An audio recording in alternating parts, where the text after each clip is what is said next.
Ever think about the invisible engineering that protects the medicine you take? Let's break it down. So take a look inside. In these places, it's a constant battle against contamination. And the main referee in this fight? That would be the Food and Drug Administration, or FDA. Their rulebook is called cGMPs, and trust me, these aren't just suggestions, they are the law.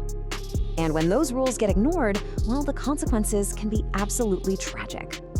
Back in 2012, a single facility's mistake led to over 750 infections across the country.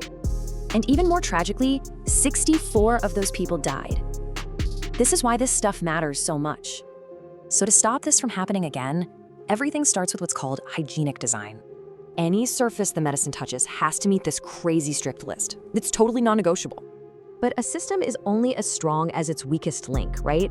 Here, it's the connections.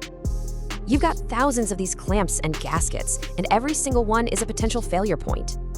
See that? If a gasket isn't perfect, you get a tiny recess, a perfect trap for microbes. This is why, for the most critical connections, mechanical joints just won't cut it. You need welds. The material of choice is 316L stainless steel. That low carbon content is absolutely crucial here. The welding process itself is amazing. It's totally automated to create a flawless, sterile seam. So from the outside, it looks perfect. But the real test, that's on the inside, right?